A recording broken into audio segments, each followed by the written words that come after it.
I have so many thoughts about this one, but the first is you don't damn deserve an emotional support animal, Colin.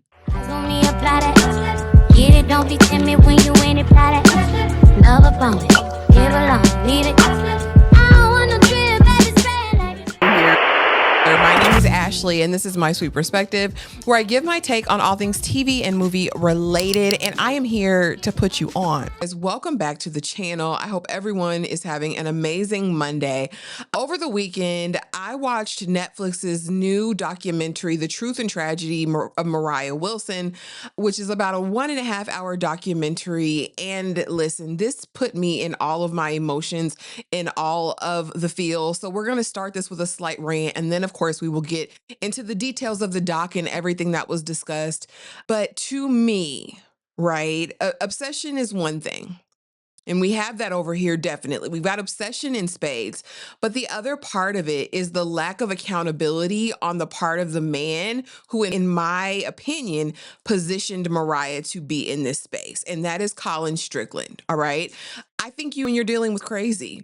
I think you know that when you've been messing with someone for 3 years, sharing a home with them where they have access to all of your text messages, they run your bank account, they run your businesses, they have all of this ingrained, you're still sharing a location with them. The fact that they sent text messages, I better not see you with her. I bet she better not be there. And the next thing she's sending pictures of herself at a gun range firing off her pew. I think at some point you have to take responsibility and accountability that you endangered this woman's life. Were you responsible for her death? No, because we're not responsible for anyone else's choices. However, did you position her and did you, in my opinion, put her in harm's way? Absolutely. And the sad part is you weren't even really dating this young lady. You dated her for a week. I don't even think you all kissed. And she lost her life because of this woman that you were leading down the primrose path. It's ridiculous, y'all. But let's get into the facts of the documentary, and let's start with who created this. So this was released April 3rd, Friday, on Netflix. This premiered at South by Southwest 2026. It was directed by Marina Xenovich, an Emmy winner for the Lance documentary. So she's not new to cyclist world, right? Produced by Evan Hayes, an Oscar winner for Free Solo, and inspired by December 2022's bicycling magazine feature of the same name. All right. So first I want to get into who Moriah Mo Wilson was. She was adored. She was loved by her family and she aspired to greatness. Her full name was Anna Moriah Mo Wilson, and she was 25 years old when her life was taken from her. She was born in New Hampshire, raised in Vermont, in a close-knit athletic family, the child of Karen and Eric Wilson, and has a brother, Matt Wilson, who love her to this day. Originally, Moriah's plan for her life was to become an Olympic skier. Everything that she had done up to college was in pursuit of that, from attending Burke Mountain Academy and skiing at Dartmouth College. Unfortunately, she suffered some injuries to her ACL. She suffered 2 ACL injuries, which basically cut out skiing forever. And so at one or another, she pivoted to cycling. She was like, I can do this. I want to be the best. So within less than 3 years, she became the most winningest off-road cyclist in America.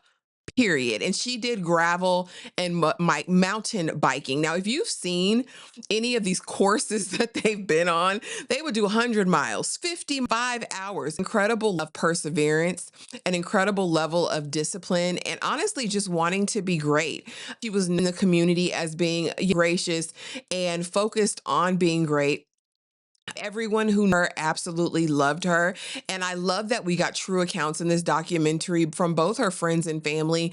And this doc really focused on Moriah. So many documentaries that we get now, especially in the true crime space, seem as though they have a mission of exonerating or trying to in some way vindicate the predator. And I think this one was great because we really got an insight into who Mo really was. We got to see her baby pictures. We got to see the loss and really feel it from mom and dad and her brother. And that's always important. So, as we get into it, the night of May 11th, 2022, Wilson was in Austin, Texas, preparing to compete in a race there. She was staying at the East Austin home of her close friend, Caitlin Cash. Now, Caitlin loved her friend down. Caitlin is the person who found her and had to talk to police and just go through this extremely harrowing experience. We find out more about Caitlin's backstory, how she met the family first at one of the races. She was a race enthusiast, but fast friends, loved each other. She came down to Austin, and Caitlin had basically told the family, listen, I am going to make sure your baby's okay. She's fine as long as she's down here with me. That evening, she went swimming at Deep Eddy Pool and had dinner with fellow cyclist Colin Strickland. Now, earlier in the day, she was with Caitlin. They got to laugh. They got to talk about boys. She said they made breakfast together. They had the day. But that afternoon, she decided to hook up with Colin, who was a cyclist of his own. He was starting his own business and wanted to people that were great. We also heard from her ex-boyfriend, who basically, she told him, listen, cycling is my number one love right now. This is cute, but I'm really wanting to focus on that. And so since that had only been her only relationship up to this point, she wanted to explore. She wanted to date. She wanted to meet people. And so Colin seemed like, an opportunity. So shout out to with Colin. They, have dinner. Strickland drops Wilson off at the apartment around 8:30, right? At approximately 9:15, shots are fired. At 9:54, Cash gets home and finds Wilson unresponsive on the bathroom floor. She calls 911. She's, trying to apply CPR. And immediately she's casted as the first suspect. And so she's got to be interrogated. And of course, only thing on her mind is one, how do I explain this to the family? Because I told them I was going to protect her. And two, she's all alone. She went through this. And it was that moment, because even after death and all of that, you can really see the love that she had for her friend. We find out that Wilson had been shot 3 times in the head and the chest. Her bicycle had been dragged away from the home and tossed into the nearby bushes. No signs of forced entry or struggle, suggesting that she may have known who her attacker was. Now we get into the thick of it. The love triangle you need to understand. So again, Colin was a professional cyclist, a central figure. He had been in a 3-year on off again relationship with Caitlin Armstrong. And during a brief in fall of 2021, he dated Moriah for about a week. And again, it was very much off and on. He was very unclear about what he wanted in both situations. He didn't know if he wanted to be single. He didn't know if he wanted to be in a relationship. But what he did know, in the words of Phaedra, what he did know is that he lived with this woman. What he did know is that she ran his business. What he did know is that she had access to his text messages as well as his bank account, and apparently tracking his location, as we later discover. He and Armstrong reconciled, but he kept communicating with Wilson, saving her under a different name in his phone. So again, you're sneaky in this moment, in my opinion. He lied to Armstrong about his whereabouts on the night of the unaliving. He was the last person to see Wilson alive. He purchased 2 firearms, right, before this, one for himself and one for Armstrong, but did not really participate in the Netflix documentary. Quote from the 2025 interview, every aspect of it was horrific and wasteful. My world was on fire. And again, this isn't about you, Colin. It's about the young lady that lost her life. His behavior from this point throughout the end of the documentary, what we hear is unbelievable to me and completely terrible. I understand how you don't have any of the milk of human kindness, and again, not you should take full responsibility, but just to acknowledge the role that you played in this, the position that you put her in my opinion. And someone on my TikTok said he didn't know she was that crazy. The hell he didn't. I know crazy when I see it. I know crazy when I've been involved with it. No, you're not that oblivious. Otherwise, you wouldn't have had her saved under a different in your phone, would you?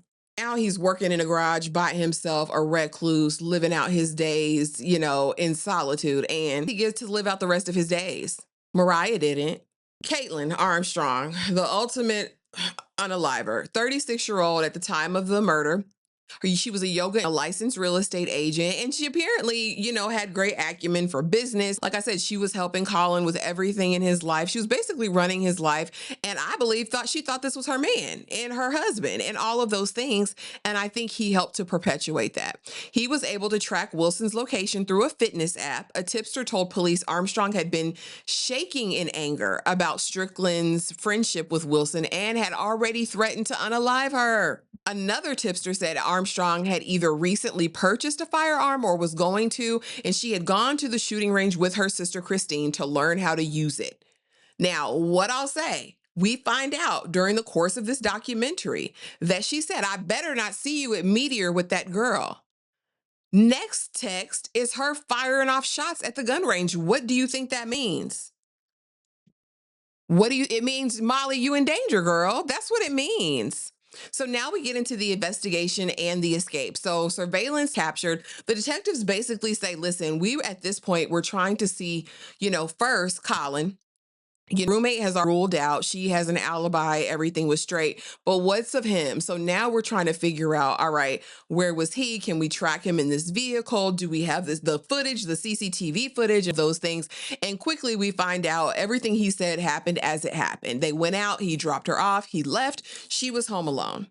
All right. So now we can kind of start looking at Armstrong because she's got motive. Right. And now we need to figure out everything that's going. So we bring her in for questioning, but had to release her due to an issue with the warrant. I think the date of birth was off. Right. One day after being released, Armstrong sold her Jeep. She went from Austin to New York to Newark to Costa Rica under her sister's passport, got plastic surgery, a nose job, and a brow lift to look just like her sister, cut and dyed her hair, assumed multiple fake identities because she already knew, listen, she was going down for it. And my thing is, she should have never gotten a break. Y'all should have been trailing her as soon as she got out of there, date of birth on the warrant or whatever it was. There's no reason you let it slip. They eventually catch back up with her. They found her after 43 days on the run, and an arrest warrant was on May 17th, 2022. Now we get to go to trial, right? And she immediately pleads not guilty. She was held on $3.5 million bond, but before trial, she attempted another escape. She away from officers during a medical transport and led police on a 10-minute chase through an Austin neighborhood. Ridiculous. Because lock the hoe up now, right? Keep her in jail. So the trial begins October 30th, November 1st of 2023. All of the evidence is presented, and now we have to start getting our witnesses in there. Her friend that she's living with because she says, this is the single most important thing I'll probably do in my life, and I have to get my friend justice. She says she looks into Caitlin's eyes during the trial, and there's nothing. The hoe did not give a damn. That's a lunatic. Again, there's no way you don't see this after 3 years. You don't see glimmers of it, especially with what we know, right? From the text messages, from the conversations and all of that. So next thing we know, Colin is called up to the stand, right? Because he needs to testify. And he's got his emotional support dog walking into the courtroom. Sir, what do you need an emotional support animal for? Said he was there very reluctant, hand on his, holding his head like he just couldn't be bothered. If he knew, he was like, no, basically, I guess trying to say that he didn't know the person that she was. And very just really vague responses to the questions I think ultimately they really kind of had to press him for certain information. He was a willing participant in the trial. And my thing is, if you're completely innocent of all of this and had no idea, wouldn't you vehemently go after the person who unalived this innocent person?